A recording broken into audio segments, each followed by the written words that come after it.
one of the best revelations that I had last year was when I started to become more intentional about my work with God. I realized that there were a lot of things that I was struggling with that I could get with ease. And one thing I promised myself was, I'm never going to do life without Jesus. I'm never going to do life without God.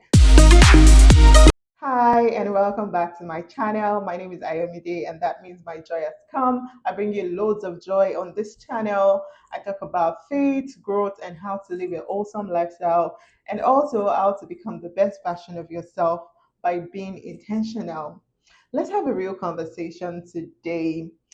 Not pressure, not new me, new year, new me, that kind of energy, but real conversations about how you can make the best of 2026. Let's get into it. Let's be honest with ourselves. Thriving is different from surviving. For some of us, 2025 may have refined us, it may have stretched us, and even pushed us a step further in becoming the best version of ourselves. But 2026, we are coming in with alignment. Now, listen, I know this is February and it is not too late to start the year. I personally waited for this time of the year just so that I could sit down and set my goals with God. It's fine if you did all that in December, but this is what works for me. I just want to be aligned because I realized that working with God makes life easy. One of the best revelations that I had last year was when I started to become more intentional about my work with God. I realized that there were a lot of things that I was struggling with that I could get with ease. And one thing I promised myself was, I'm never going to do life without Jesus. I'm never going to do life without God. So if you're probably in your 20s and you're just turning an adult, 18, thereabouts, you see, I totally understand the pressures of life. Yes, we all want to be youthful and enjoy all the youthful vibes. Trust me, you can still enjoy life with Jesus. But it's more important for you to stay aligned and to find God while you're young because it will save you a lot of stress. It will save you wrong decisions. But let's get into today's discussion. Let's talk about a few habits that would quietly change your life if you practice them intentionally. Number one, thriving starts in your mind. You cannot consume chaos 24/7 and expect peace internally. Be intentional with what you watch, who you listen to, and the conversations that you entertain. This means less doom scrolling and less gossip as well. That means spending more time with God, being intentional about your growth, improving your mental capacity, listening to podcasts, reading books, or finding resources that help you grow in your area of expertise or in the things that you intend to get expertise or knowledge in. Your mind is the headquarters, so guard it diligently. So the Bible says that guard your heart with all diligence, for out of it are the issues of life. That was not a lie. So make sure to sit with this one. The next one, number two, move your body consistently. Not for aesthetics, but for stamina. Thriving requires energy and also requires your health to be at its best. Walk, stretch, dance, squat, run, do the stairs, take walks intermittently at work.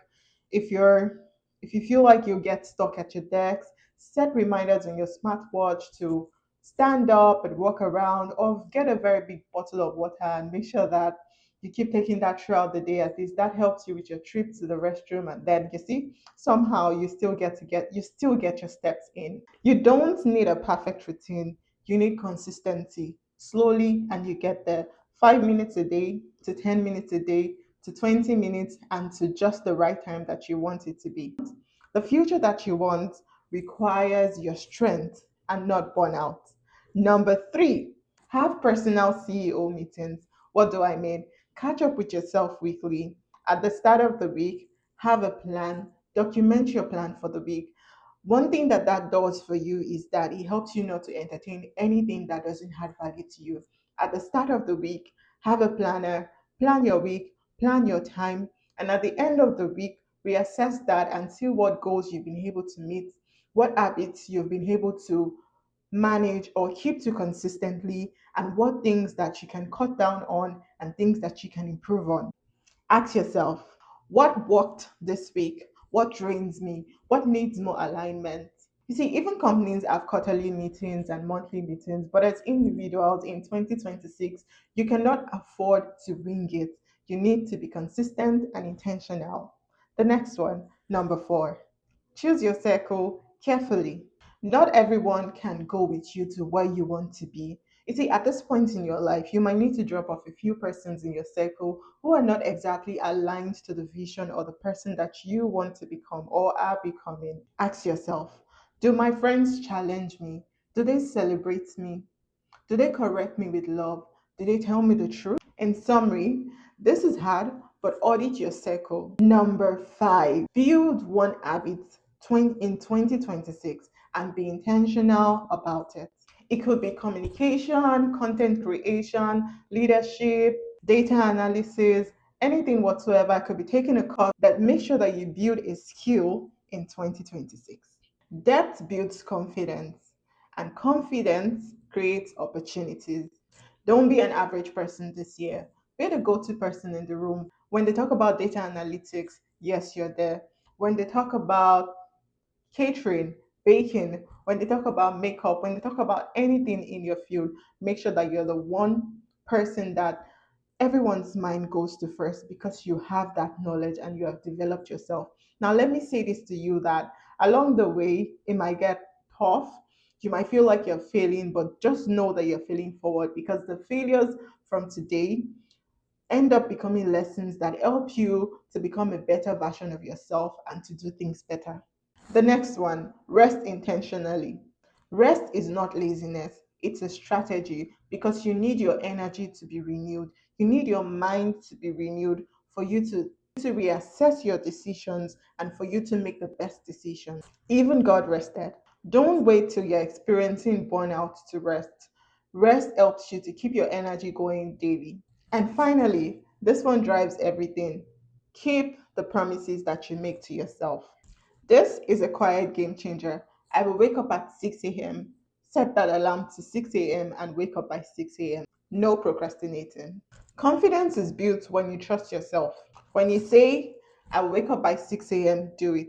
When you say, I will work out today, do it. When you say, I will reach out to a friend today, do it.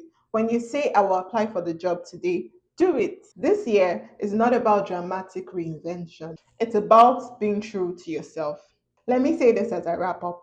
You don't need to focus on all the habits that I've mentioned at once or at a go. Pick two or three habits and master those. Consistency is the key here. So remember, little habits every day. You could even keep an habit tracker. That could also work for you. If there's anything that 2025 has taught me, is that life requires discipline, intentionality, alignment, and wisdom. So, as you continue in 2026, make sure that you're living an intentional life. And I'll see you next time on my next video. Again, it's Ayomide. If you're new here and this channel is Glean with Mide, God bless you and have a wonderful year. Bye.